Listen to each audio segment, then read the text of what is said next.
ओम श्री गणेशाय नमः। ओम नमो भगवते वासुदेवाय। हरे कृष्णा कृष्ण कृष्णा हरे हरे, हरे राम राम राम हरे हरे। तव्हां सभिनी हरि भक्तन के नमस्ते।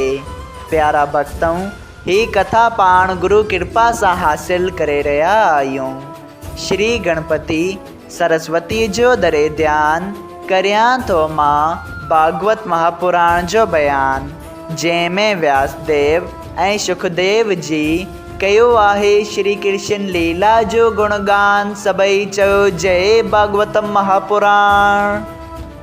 प्यारा भक्तों, कल कथा में पाण श्रीमद् भागवत महापुराण साहिब जे 6 स्कंद जे पहिरें अध्याय जे ॿिए भाग में ॾिठो हो त श्री सुखदेव जी स्वामी राजा परीक्षित के अजामेल ब्राह्मण जी कथा ॿुधाइनि था। सुखदेव जी स्वामी ॿुधाइनि था त अजामेल नाले हिकिड़ो ब्राह्मण वॾो पापी हो, जेको चोरी ऐं ठगी करे हिकु वेश्या सां गमन कंदो हो। वेश्या जे करे हुन पंहिंजे माता पिता, जवान स्त्री, गुरु ऐं धर्म वग़ैरह सभु छॾे ॾिना ऐं मांस वग़ैरह खाई शराब वापराइण लॻो, जंहिंजे करे हिन जो धर्म नास थी वियो ऐं हिन खे उन वेश्या मां 10 पुट थिया, जिन मां सभिनी खां नंढे पुट जो नालो नारायण रखियो।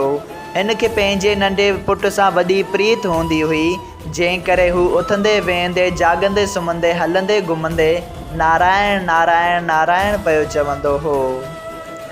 ऐं जंहिं वक़्तु हिन जो मरण जो वक़्तु वेझो आयो, तॾहिं 3 वॾा खौफ़नाक जमदूत ॾिसी हिन पंहिंजे नंढे पुट खे रड़ करे नारायण चई पुकारियो। उन ई साथ में हिन जी साह हली वई। पोइ हाणे वक़्तु आयो त यमदूत चवनि था त असां हिन खे यमराज वटि वठी वेंदासीं, लेकिन उते भॻवान नारायण जा पार्षद अची चवनि था त न, हिन खे तव्हां यमराज वटि न वठी वञो, बल्कि ही स्वर्ग में वेंदो। सभई चओ जय श्री कृष्णा। अध्याय 2, अजामेल जो स्वर्ग में वञणु। श्री सुखदेव जी स्वामी चवनि था त हे राजा परीक्षित, यमदूतनि खां अजामेल जे अधर्मन करण जो हाल ॿुधी विष्णु भॻवान जे पार्षदनि चयो त धर्म राजा वटि बि अंधेर आहे, इंसाफ़ त बिल्कुलु कोन्हे, जंहिंजा दूत बिना अपराध साधु लोकनि खे दुख ॾियनि था। जॾहिं धर्म राजा सभु पाप ऐं पुण्य ॼाणण ते बि अहिड़ी बेइंसाफ़ी कंदो त संसार जो कमु, जंहिं में को बि पंहिंजे धर्म ऐं अधर्म जो हाल नथो ॼाणे, कीअं हलंदो। जेको कंहिंजे बि एतबार ते उन जी हिंज में सर रखी सुम्हे ऐं उहो ई उन जो सर वढे, तंहिंजी रख्या केरु करे थो सघे।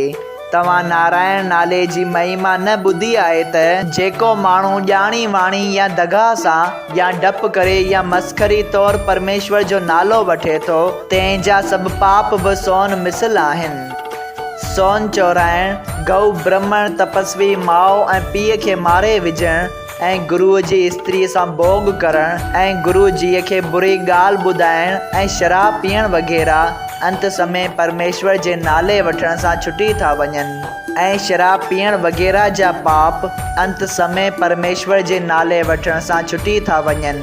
हिन ब्राह्मण मरण वक़्तु नारायण जो नालो पंहिंजे वात मां कढियो, जेतोणीकि इहो संदसि पुट जो नालो आहे, त बि उन नाले वठण जे प्रताप सां घणनि ई जन्मनि जे पापनि खां छुटी ही ब्राह्मण वैकुंठ वञण जे लाइक़ु थियो आहे, छो त उन नाले वठण ऐं पाप खां आजो थियण बाद हिन वरी को बि अहिड़ो पाप न कयो आहे जो दंड भोगे। नारायण नाले वठण खां मथे ॿियो को बि पापनि खां चॾाइण वारो प्रायश्चित दुनिया में कोन्हे। जेकॾहिं कंहिं यज्ञ या तप या होम वग़ैरह में कुझु भुल थी पवे त राम ऐं कृष्ण जे नाले वठण सां उहो बि शुद्ध थींदो आहे। को बि तीर्थ, विर्त, नेम, तप या जप, अर्थ, धर्म, काम ऐं मोक्ष 4 पदार्थ ॾिए थो। वॾनि वॾनि योगियनि ऐं मुनेश्वरनि बि नाम जो महात्म सभ खां वॾो लिखियो आहे। उन जे नाले वठण ऐं उन जी कथा ॿुधण ऐं भक्ति करण सां घणनि जन्मनि जा पाप लही था वञनि। जहिड़ी तरह दुनिया में 10-20 आदमी हिकु जाइ ते वेठा हुजनि, उन्हनि मां कंहिं बि हिकिड़े जो को नालो वठी पुकारे त उहो आदमी अखियूं खणी उन पासे ज़रूरु ॾिसंदो आहे। तहिड़ी तरह परमेश्वर बि अजामेल जे नारायण नाले वठण ते अखियूं खणी ॾिठो हो। ऐं जीअं बीमारी ॼाणी वाणी या अंजाने में दवा खाइण सां लही वञे थी ऐं बाहि जी हिकिड़ी चिंगारी कपाह ऐं काठियुनि जे वॾनि ढेरनि खे हिकिड़ी साथ में जलाए थी छॾे, तहिड़ी तरह हिकिड़े दफ़े नारायण नाले वठण सां बेशुमार पाप कपाह ऐं काठियुनि वांगुरु जली नास थी वञनि था। परमेश्वर वेद में बि चयो आहे त जेको मुंहिंजो नालो वठे थो तंहिंखे मां किरतार्थ करियां थो। जीअं जंगल में शींहं जो आवाज़ ॿुधी हिरण भॼी था वञनि, तीअं राम नाम जे नाले वठण सां बदन खां पाप निकिरी डिॼी भॼी था वञनि। जॾहिं विष्णु भॻवान जे पार्षदनि अहिड़ियूं ॻाल्हियूं चई यमदूतनि खे उतां कढी छॾियो ऐं पार्षदनि चइनि बुझाइनि वारनि जे दर्शन करण सां अजामेल खे ज्ञान ऐं वैराग उत्पन्न थियो, तॾहिं हू परमेश्वर जे नाले जी महिमा ॿुधी ऐं सम्झी घणो पछताए चवणु लॻो त ॾिसो, मूं ब्रह्मण जे घर जनम वठी बि पंहिंजो कर्म ऐं धर्म छॾे ॾिनो ऐं हिकिड़ी वेश्या सां रही पंहिंजी उमिरि बुरनि कर्मनि में विञाए छॾी। हाणे हिननि साधनि जे अचण सां मुंहिंजो साह बचियो आहे, न त यमदूत ख़बर न आहे त मूंखे कहिड़ा कहिड़ा दुख ॾियनि हा। नारायण नाले जे प्रताप सां मुंहिंजो भलो थियो।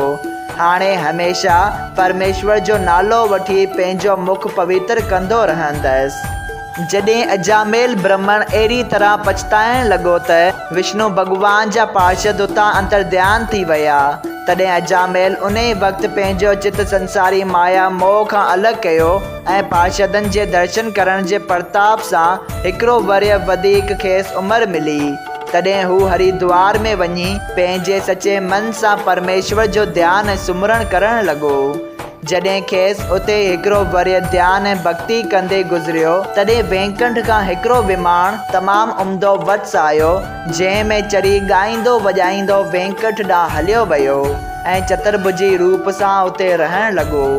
एतिरी कथा ॿुधाए सुखदेव जी स्वामी चयो त हे राजा, ॾिसो, हेरे महापापी अजामेल जंहिं फ़क़ति पंहिंजे पुट जे मोह सबबु नारायण जो नालो वरितो हो, सो हेरी पदवीअ ते पहुतो आहे। जेको माण्हू संसार खां अलॻि थी हरि भॼन करे थो ऐं श्रद्धा भक्तीअ सां ही कथा ॿुधे थो, सो सभिनी पापनि ऐं दुखनि खां छुटी वञे थो। सभई चओ जय सिया राम। श्रीमद् भागवत महापुराण साहिब जे 6 स्कंद जो ॿियो अध्याय संपूर्ण थियो। अगरि तव्हां सभिनी हरि भक्तनि खे हिन कथा मां लाभ हासिल थियो हुजे त कृपया हिन कथा खे ॿियनि हरि भक्तनि सां शेयर कजो त उन्हनि जो बि भलो थिए ऐं तव्हांजो बि भलो थिए। सभई चओ जय सिया राम। राधे राधे।